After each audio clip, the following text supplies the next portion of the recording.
Welcome to Total Praise, where we celebrate Catholics of African ancestry and all people of God here in our Diocese of Rockville Centre and beyond.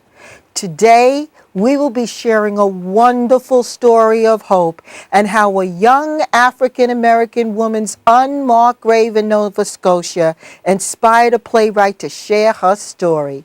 Joining us is the playwright George Cameron Grant. Welcome, George. Thank you, Darcel. It's such a pleasure to be here. Thank you. George, I'm so excited to have you here today. Can you share your story with our viewers? I would love to, Darcel. 2 years ago, I needed to escape desperately from a production we were doing on one of my plays, and I went on vacation to Nova Scotia to rest. Okay. While I was there, I met these delightful people who happened to own the bed and breakfast where I was staying. Bill and Anne Marie Monk, fabulous people, who recommended one night, you really should check out our Midnight Cemetery tour. Oh, my. Middle of Nova Scotia. There's not much to do at midnight, so I figured I'll go. It was a fabulous, fabulous tour. Okay. Gentleman comes out in period costume. Everybody has lanterns. Okay. Fabulous tour. The last person we encounter on this cemetery tour was a lady by the name of Rose Fortune, who was the only grave, who had the only grave that was not marked. She had the only unmarked grave in the entire cemetery. Amazing. Well, amazing and disturbing. Yeah. So as I listened to this gentleman talk about this wonderful, wonderful, eccentric black woman who would walk up and down the streets of Nova Scotia with her wheelbarrow, who was sort of a character of the town, who, if you look her up, was also listed as the first female law enforcement officer in North America. Oh, my. I'm saying, why is it that she is the only person in the cemetery who does not have a stone on her grave?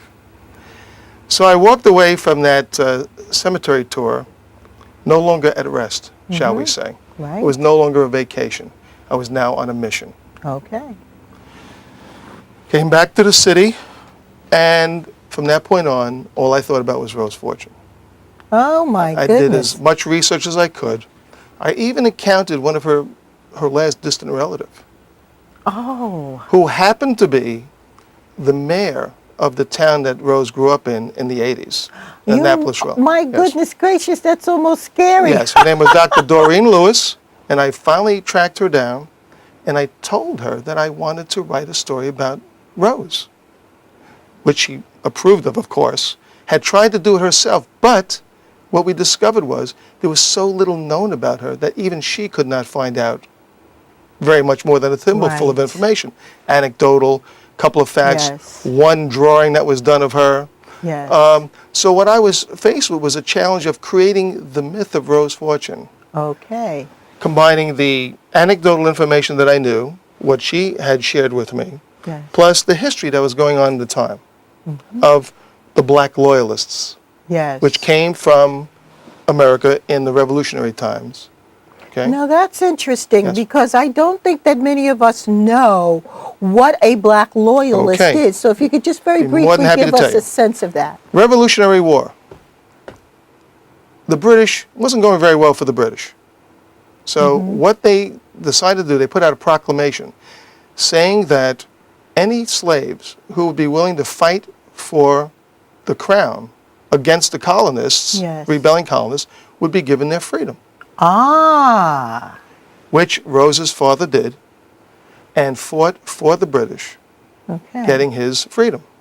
Well, as we know, the war didn't exactly turn out so well for the British in spite of that. Right. So they were faced with a situation, now what do we do with all these loyalists, black and Okay. white, who had fought for the crown, had lost anyway?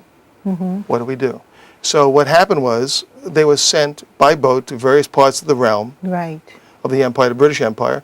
Rose's family was sent to Nova Scotia. Oh my goodness. Now, as she says in the play, freedom is a mighty big word, but reality starts to cut it down a bit. So now you're free.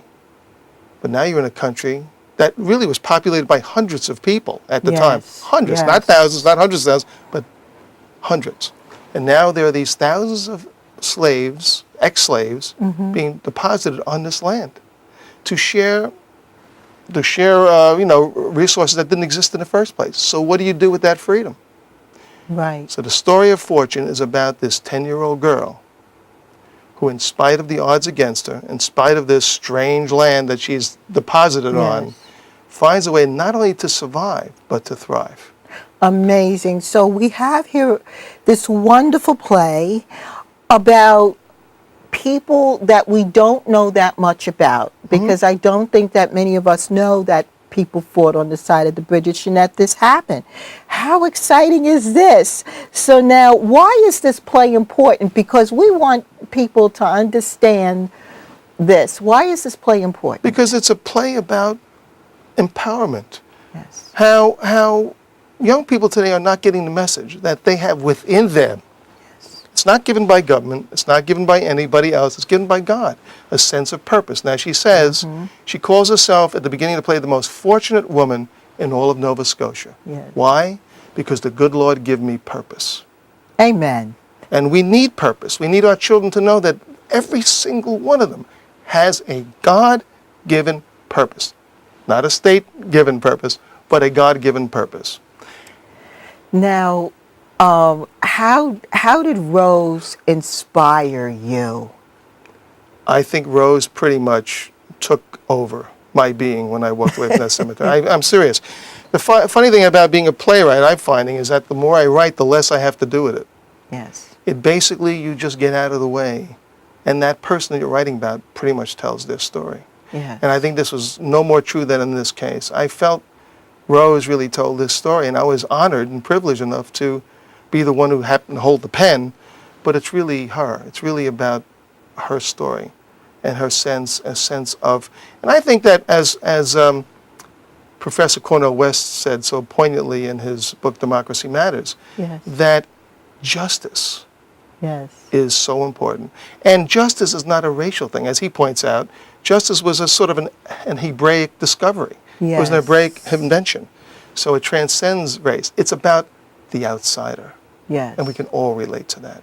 So anybody who is an outsider, who feels like they're marginalized, who feels like they're outside of the circle of favor, Yes. will relate to this play and will appreciate her courage and appreciate her absolute inability to accept no. Absolutely. Now, we're talking about purpose, and I know, but the people out there need to know, what is the purpose of the play? What are we hoping will transpire when people come to see this play? Because I know that you have a dream here. And the dream is that the children who see this play will walk out of that feeling they have the chance to do anything they want. They'll have the Yes. opportunity to be anything and do anything they want, and there'll be nobody outside of that theater who'll be able to tell them otherwise after Yes, that moment. indeed. Yes, indeed. There's an interesting historical fact that when the colonists won the war, George Washington, this is a fact, George Washington refused to sign the treaty that would declare his victory in a war for independence. Yes. He refused to sign it until the slaves were returned. Think about that. That's amazing. Think That's about that. amazing. So you get an idea of what these people were up against. They were free, but they had to wait and wonder if, will that freedom ever disintegrate? Will that freedom ever be reversed? Yes. Now, how has your faith helped you in all that you're doing here? Every day, every morning, I get the opportunity to kneel in front of the Blessed Mother in our absolutely beautiful church of our Holy Redeemer in Redeemer. Freeport. Yes. And if I didn't say it, Father Arcolia would chastise me. Come see our stained glass. It's beyond compare. Yes. I get to kneel in front of her and I ask her for three things: clarity, courage, and conviction. Yes. And I tried to pour that into this play, Yes. into this little girl.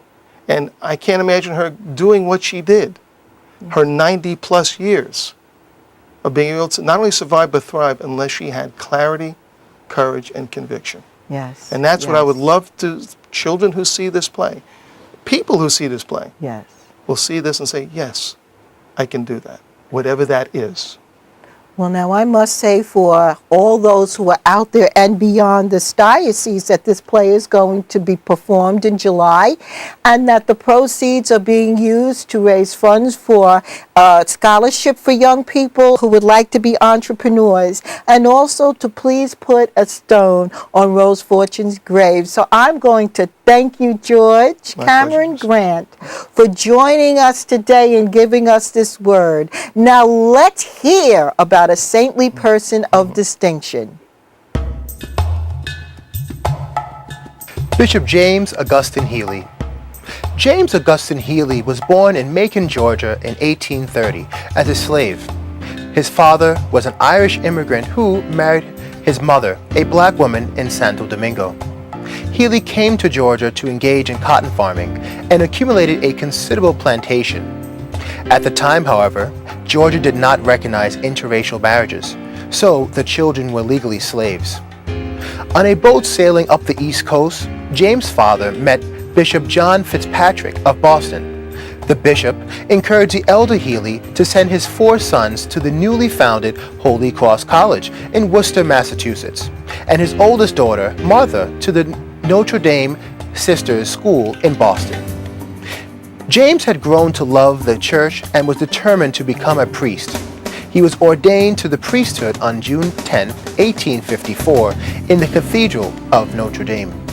He returned to Boston, and Bishop Fitzpatrick, who considered the young priest his protege, his first assignment was at the House of the Angel Guardian, a home for orphan boys.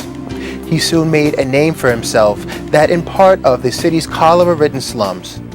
He administered the sacraments to the cholera victims, along with the other killers of the poor, typhoid, pneumonia, and tuberculosis.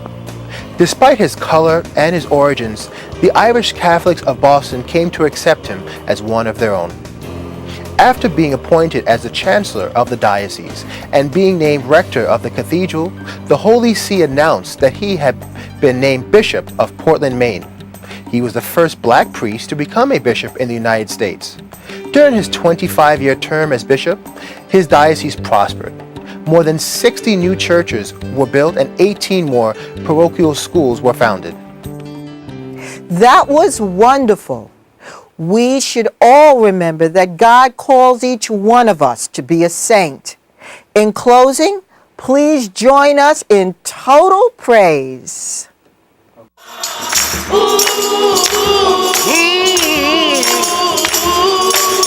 Just the other day I say, Just the other day I said, how did I did hear a man say, a man said, just the other just the other day I said, a man said, he did not and I believe in God, He's never failed us yet. never failed me yet.